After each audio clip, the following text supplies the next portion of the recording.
Hey folks, how you doing? This is Cowboy Mike coming back at you again with a little bit of horse training and some tips. But let me say this first. I was recently informed that on YouTube video there were some guys out in Texas that put a video on training a horse or working with a horse, and it was really bad, and some of the horse community is kind of in an uproar about it. There's two kind of trainers, okay? Good, bad, three kind of trainers, and indifferent. Everyone who owns a horse is a trainer, whether you realize it or not, because a horse mirrors what you are, what the owners are, how they act, how they interact with them, okay? So what we want to do is we want to make sure that we understand the way a horse thinks.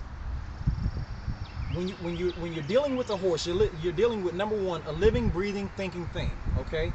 They're subject to have very good days where they work excellent, and they have very bad days. Just like you, sometimes you don't want to go to work, you know what I mean? You want to call in. Well, horses do that sometimes. A lot of times when I realize a horse is just really not feeling that day, I won't push them past that point, because all I'm going to do is aggravate them and make them revert back to what they are, which is a reaction kind of type animals. Horses think with the left side of their brain, they react with the right side. So we want to make sure that we're interacting with them the right way. Horses are much more powerful than us. My horses don't even realize that because of the way I work them in the round pen and the way I am with them on the ground. Start on the ground, move your way to the saddle. We have a young horse here. His name is Ace. He's from Pennsylvania. He's 3 years old. He's never had a saddle on him. He never had a bit in his mouth. But after 3 weeks, we have him working really well now. I've driven this coat. I've gotten him moving away from pressure in the round pen.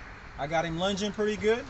Probably next week when I come back at you with another short video, I'll be on his back, teaching him everything that he needs to know as far as responding to my leg pressure, voice commands, and the whole nine under saddle. He does it now out of saddle, on the ground. So let me give you an example of what 3 weeks of just some consistent work will do for your horse. Now remember, when you're working these horses, you don't want to overwork them, okay? You don't ever want to push them past to the point where they're going to start reacting badly. Finish on a good note. Teach the horse as much as you can in a very short period of time. Remember, the younger the horse, the shorter their attention span. The older the horse gets, the more they're willing to work, okay? So we're going to show you where we're at with Ace right now. Come take a ride with me.